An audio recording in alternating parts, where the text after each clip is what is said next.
Also unable to get actually a great shot opportunity, even with a shot clock all the way to 1 second.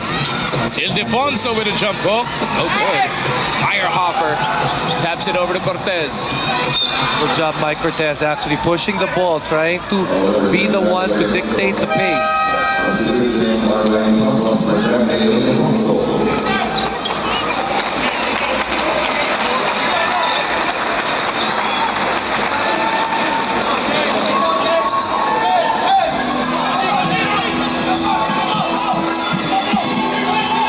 Brand.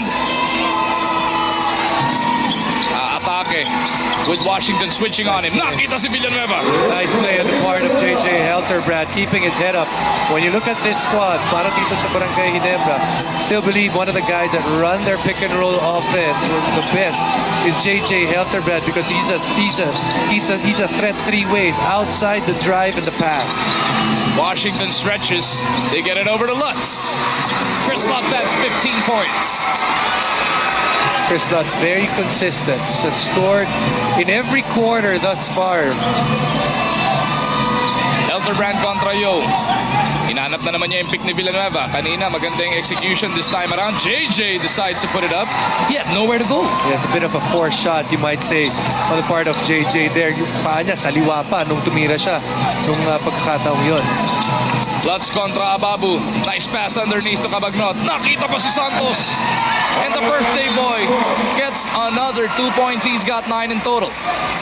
And Arwin Santos, that's the shot that he's most really comfortable with. That little 13-footer in which pag tinira niya ng malambot, parang hinihigop lang yung bola paloob. Wala nang 9 na minuto natitira dito sa loob ng Smart Araneta Coliseum. Villanueva over to Cortez. Behind the back pass. Goes to the wrong man. And Cortez had to give up that foul. Not really a situation where you want to give up a pass like that. A no-look behind the back pass.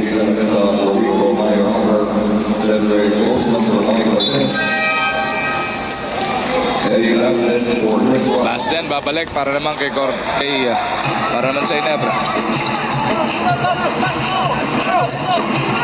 Cabagnot being watched by the import Bozeman. Last 10, binabantayan naman niya Babu. They go to Washington from the left. J-Wash, clean as a whistle. Petron has had a good run. Simula.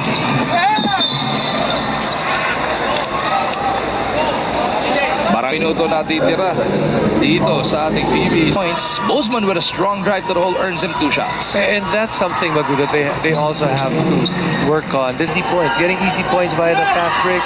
And the other one na pwede lang habulin is free. Petron has shot almost 8 more free throws compared to them. 16 points in the game para dito kay Bozeman after those 2 completions. Yodi Discarte kontra dito kay Bozeman. The Ninja finding Washington. Bozeman gets it over to Helterbrand. JJ with a pull-up. No good. Rebound Washington tied up by Villanueva. Ababu cleans it up. Good effort on the part of Enrico Villanueva. Jay Washington is up. Points of this contest para ibaba yung hinahabol nila sa 5 puntos. 7.5 minuto natitira dito sa Big Dome. Mag-umartin pa kasama natin si Jason Webb as Baston is in trouble. Cabagnot unleashes one. Canaleta sky high for the rebound. You know, after that timeout para sa Barangay Ginebra, his players of Coach Shot Tangkit said, responding very well. And you look at the points, kung saan nila nakuha, meron tutok, tapos meron din mula sa free throw.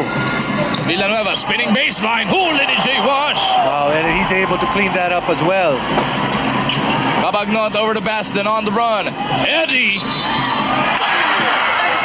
Natitira dito.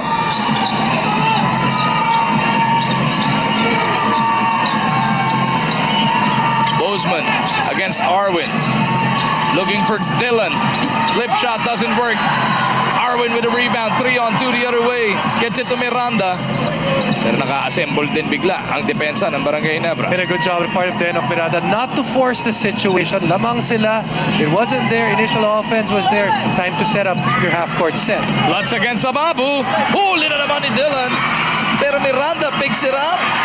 Ako na baby. Ni Arwin yung tira. Bozeman steps on the gas. Good foul din of Miranda. Kagiwa maglalabas ng bola. He's only contributed 7 points so far para dito sa cause ng Barangay Ginebra. Oras na ba ng pagsabog neto ni Spark? Turnaround jumper, right on you. He comes in, he's ready to shoot. Like, it's quite a big lineup. They just don't have the ceiling when it comes to the centers and forwards.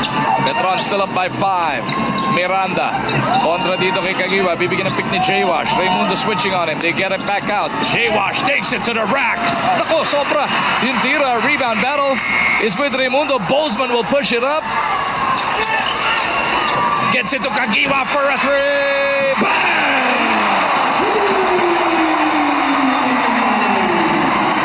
Pasok. Makita mo, controlled yung gigil niya. And the Barangay Ginebra crowd starting to make some noise. Ababu with a steal. Hatfield and Raimundo on the run. Raimundo makes it 7 consecutive points for Barangay Ginebra. Tapla na tayo at 73. So here it is. Here's a huge run. Started by Mark Kagiwa by a jump shot. But Mark Kagiwa wants more. After 2, I want 3. That's 5 straight points para kay Mark Kagiwa. Pero hindi pa tapos ang Barangay Ginebra. They want to be able to tie this game. Good fast break. Kirby Raimundo having a stellar game. And we're tied at 73. 14 puntos na. Very fresh coming into the last 6 minutes, last 5 minutes of this game. Lutz on the move. Arwin fading away. No! Dylan Ababu with a big rebound, and Barangay Ginebra can get themselves back on top on this attack. Kagiwa looking to settle down the Kings.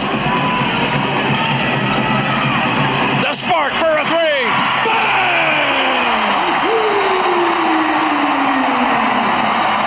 Over, and he has done just that. 4:20 remaining in this game. Barangay Ginebra abante bigla ng tatlo, 76-73. What an explosion here by the Spark. Ano ang gagawin ng Petron? Passed it. No good on the 3. Kagiwa with a rebound. We have to steady the ship para dito sa Petron. We have to, right now, Ginebra is in their run. Every team gets into a run. But then you've got to make stops, and then on your offense, start moving the ball once again. Something that they did very well for most of this game. The defending champions now on their heels. The people's champions on the move. No good. Ito na si Denok Miranda. 2-on-2 on the run. Denok in trouble. Mark Kagiwa. Petron Blaze, you know this. Yes, they're experienced team. Figuring on the bench for a while. Ito si Mark Kagiwa. Ang ganda ng description mo. Controlled gigil ang pinakikita niya. And he fishes for a foul that 8 points here in the fourth quarter. Make that 9 in the left.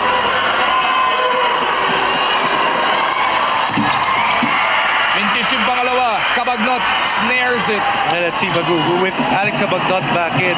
Coach at Augustine hoping that Alex will be able to steady the ship, guys. Wala kang makuhang maganda. Control the flow. Raimundo asking for it at the post. Bozeman nowhere to go. Finding Hatfield. Lumalang. Ababu's follow-up wala pa rin. Bullet dodge para dito sa Petron. Good. So against Hatfield. Here's Lutz. He's got 15 points but only 4 in the second half. Ildefonso forced to take this one. Not that time around para dito kay Lakay. Ginsen wants to talk things over. And I like this timeout, Magu, because Cabagnot. As we come up on the 2-minute warning.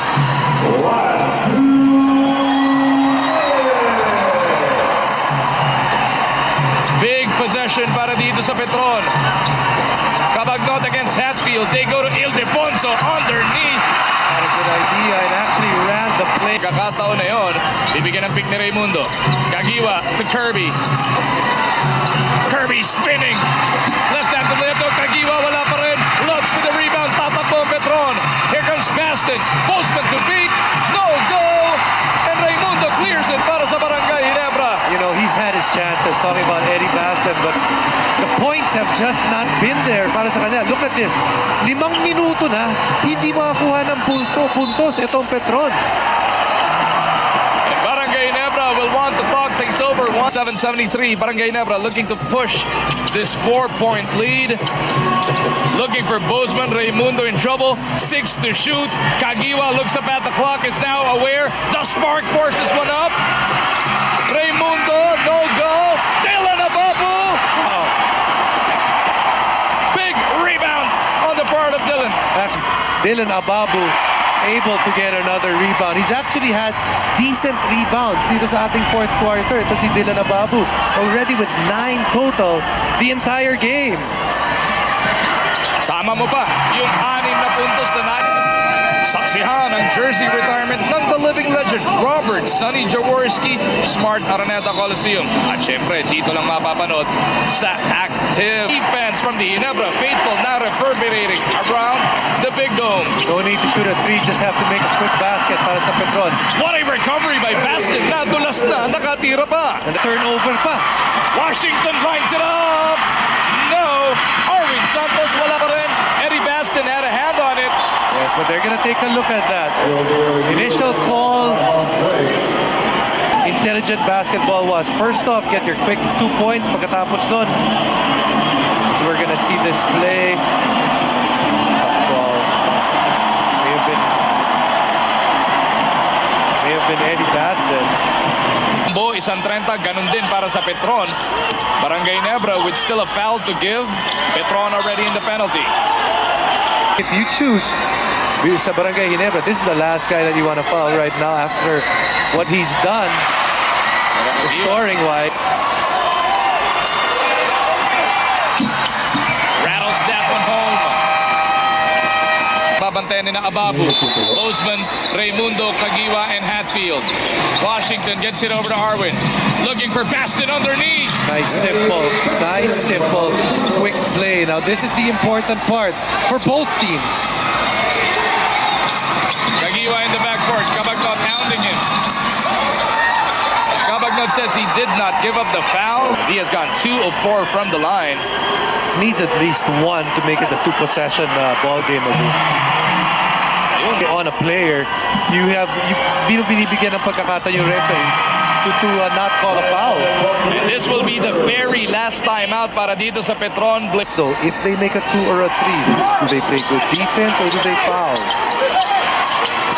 They look for Baston once again, but this time well covered. Kabagnot for a 3. Bang! They got the 3 that they wanted. Raimundo is stripped of the leather.